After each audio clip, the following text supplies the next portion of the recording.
Hello and welcome back to another video, and today we're back in the kitchen. So basically what this is, a lot of my friends have been going on since I got the e-bike about, oh, your fitness is going to go down, your fitness is going to drop, you know, my cycling basically is going to take an impact, my weight's going to increase. It won't. But yeah, in terms of the fitness aspects of riding an e-bike, I'm under the firm belief that this will actually increase my fitness. Now, I've been comparing loads of my stats from a lot of rides, similar sort of routes, similar sort of efforts, and every one of them, my heart rate, if we're just going off heart rate alone, has been higher.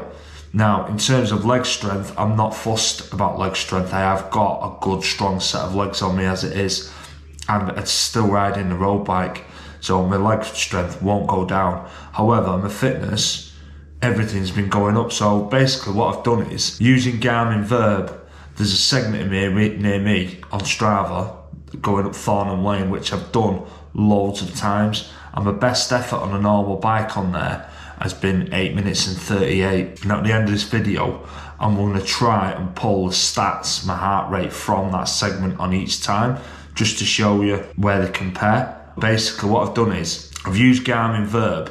I took my data from a ride when I rode back from Simon's on the first day that I've got it, and I put a big effort in going up Thornham Lane, and I've got the stats. Right, you'll see it all in a minute anyhow. Going up Thornham Lane, so let's press play. I'm going to do some talk over it as we're going up there. So anyway, let's press play and let's jump into it.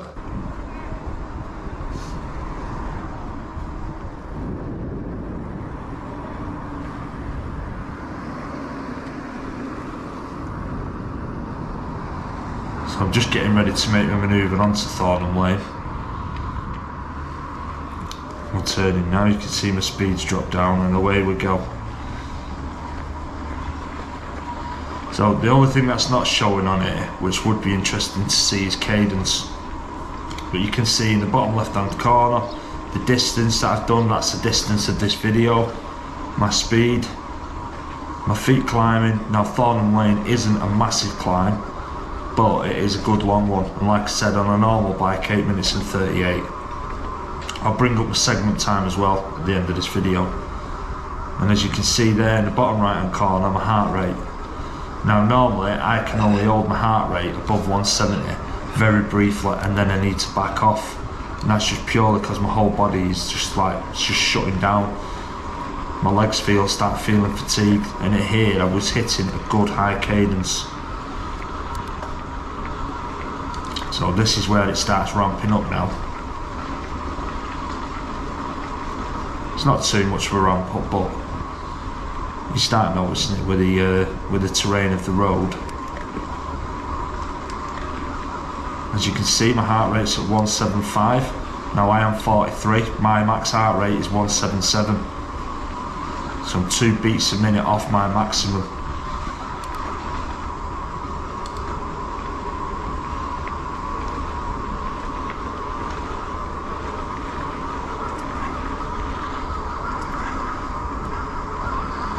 Now I am in extreme mode here, and I just wanted to keep that high cadence, just getting up here as fast as I could and really going for it. You see, just touch 176, dipping that down to 175.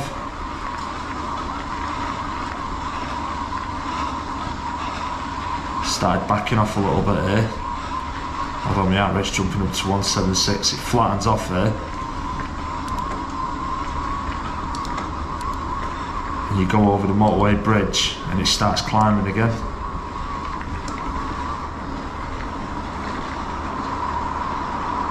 Again 176. 560 foot, 69 foot. We're 1 mile in. Now previous to this I'd actually done around 6 miles, 7 mile, and I'd gone hell for leather as well through that, and I'd also as well, there'd be a link popping up here, I'd done Gisborne, and then we drove back to Gisborne. We drove back from Gisborne back to my mate's house, and then I rode from there. So this part of the climb here is flat-ish. it's nothing at all. You're just going past the Tandalil Tavern. Anyone from the area will know it. So 176. And in a moment, this is where I started putting some big efforts in. I was really feeling fatigued at this point. But again, my legs felt okay, because the motor was obviously helping there in terms of the actual, the weight, the muscular part of it. But I could hold that cadence high. But obviously with holding a fast cadence in the legs, that meant that my heart rate was obviously pumping and going for it. So I was just getting a bit of assistance from the bike, although I wasn't extreme. But as you can see now, this is where it really does start ramping up. The terrain's reasonably rough, nothing too extreme, but when you're climbing uphill, it doesn't help you, not like when you're on a road bike on a tarmac road. So at 176, 177. So at the minute I'm at my maximum heart rate.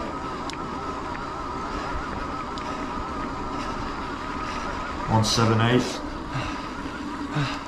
Just getting to the top now, and that's the top of the climb. As you can hear there, I'm breathing out of my backside. This is where you turn in 179. This is where you turn into Tandalils.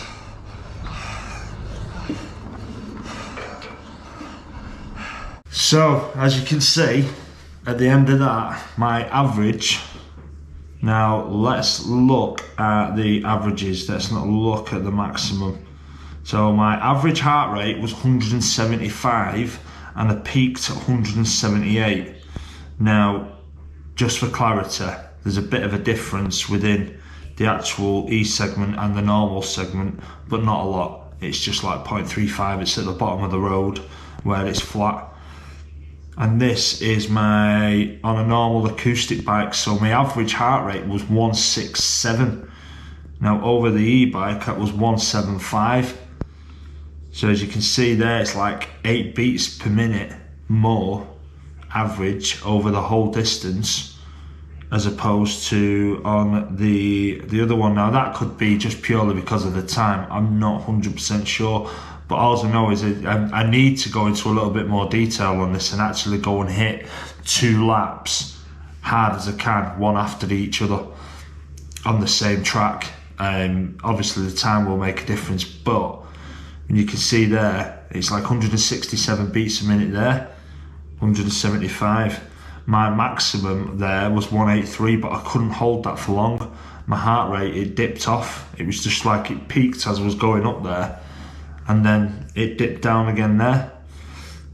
So yeah, just a little bit of an interesting video. Now obviously time will tell on whether e-bikes do make me fitter, or I know a lot of people, if you're super fit, then I'm not 100% sure what difference it's going to make, but I know with myself this will make a difference, purely because as well, a massive major factor is when I go out on a normal bike, the day after, my legs are just throbbing. When I put in some massive efforts, my legs are throbbing.